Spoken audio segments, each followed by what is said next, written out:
You are standing in a cave 50,000 years ago holding a smartphone.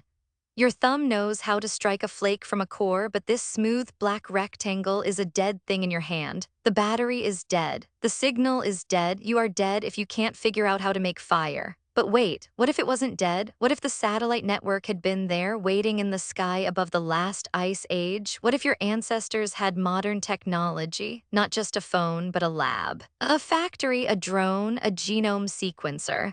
What would they have built, and what would that tell you about the person you carry in your own skull? Your ancestors were not simple. The evidence is carved into bone and buried in sediment.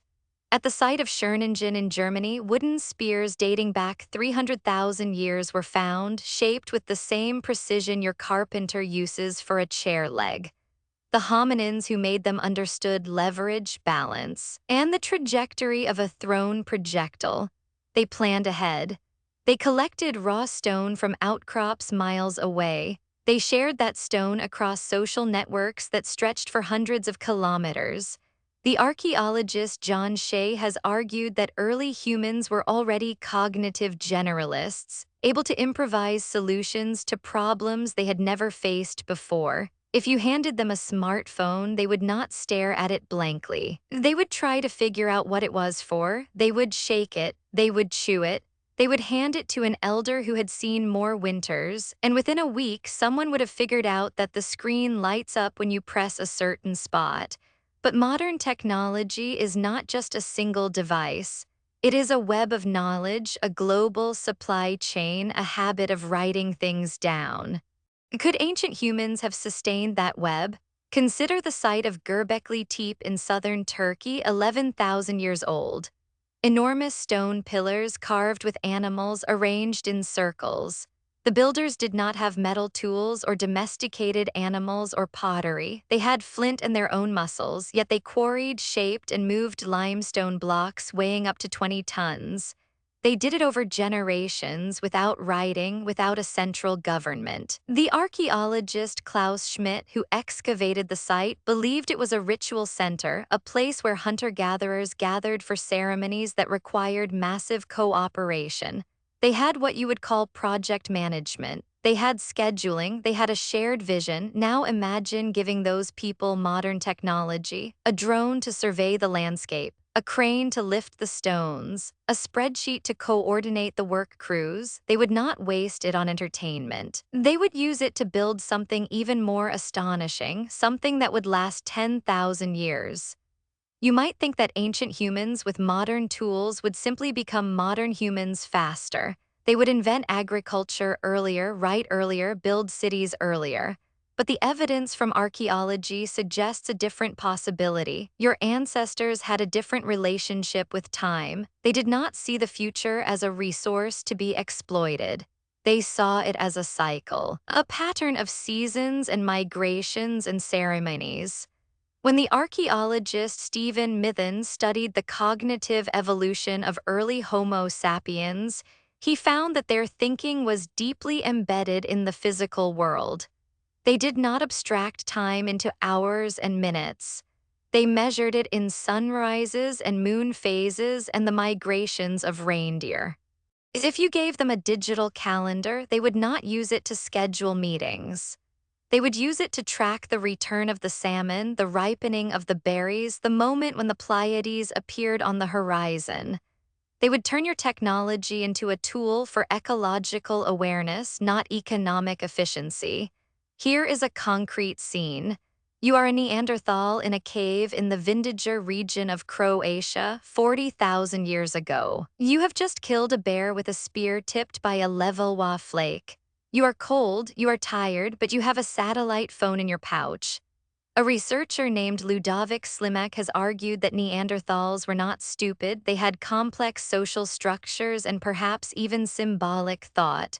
So you pick up the phone, you do not call anyone, there is no one to call, but you notice the screen glows. You use that glow to see the interior of the cave more clearly. You find a hidden passage. You discover ochre pigments and bird bones arranged in a pattern. You have just performed an archaeological act. You used a tool not for its intended purpose, but for a new immediate need. That is the counterintuitive twist.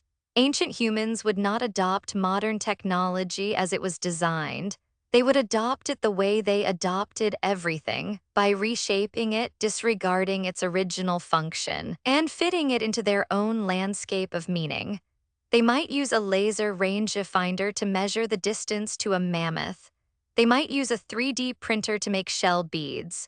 They might use a GPS to memorize the location of every waterhole within a day's walk. They would not become you, they would remain themselves, only with better tools for being themselves. And what does that say about you? The modern mirror is uncomfortable. You are surrounded by technology that was designed to save time and attention. But you often feel more rushed, more distracted. You glance at your phone dozens of times an hour, even when nothing new has appeared. The anthropologist Daniel Everett, who studied the Paraha people in the Amazon, noted that their language has no words for numbers, no future tense, and no concept of accumulating wealth. Their lives are rich in social interaction and environmental knowledge. When they were given modern tools, metal axes, outboard motors, they used them, but they did not change their fundamental worldview. They did not become capitalists. They became Paraha with metal axes. The same would likely happen with your ancestors. They would take your drone and use it to spot a herd of bison. They would take your medical kit and use the bandages to wrap a child's broken arm. They would take your notebook and draw pictures of spirits on the pages. They would make your technology their own, and they would make it part of their ancient, enduring story. But there is a darker possibility. Modern technology enabled your ancestors to dominate the planet. It gave them the power to alter ecosystems, to extract resources, to create hierarchies of unprecedented scale. If ancient humans had that same power, would they have used it? Some researchers think the first global extinction event caused by humans was not the Industrial Revolution but the megafauna extinctions of the late Pleistocene. You might have been the one who killed the last giant ground sloth, not out of malice, but because you had a spear that worked. Now imagine you had a rifle, you would be even more efficient. The forests would fall faster. The elephants would vanish sooner. Ancient humans, given modern technology, might have triggered a climate change event 10,000 years ago. They might have burned coal, they might have drilled for oil, they might have filled the sky with greenhouse gases while the ice sheet still covered Canada. That is the counterintuitive twist again. Technology does not make you wise. It only amplifies what you already are. So what is the answer? The archaeologist Alison Brooks has studied the Middle Stone Age in Africa and found evidence of complex planning and symbolic behavior at sites like Katanda in the Congo, where barbed harpoons were made from bone 90,000 years ago. Those harpoons were technology. They were modern. They allowed your ancestors to catch larger fish, to support larger populations, to tell more stories. And those stories carried knowledge across generations. If your ancestors had modern technology, they would have used it to tell stories better. They would have recorded their myths. They would have mapped their migrations. They would have preserved the voice of an elder who died 50,000 years ago, and you could listen to that voice today. They would have turned your technology into a memory machine, not a distraction machine. And that is the redefinition you must hold. You are not separate from those ancient humans. Your brain is their brain. Rewired for symbols and screens, but still wired for patterns and survival. The walls of the cave are still there, the night is still dark, the signal is still weak, but you can choose what you do with the technology in your hand. You can use it to hunt, to connect, to remember, or you can let it hunt you. The choice is ancient. It is yours. So what if ancient humans had modern technology? They would still be human.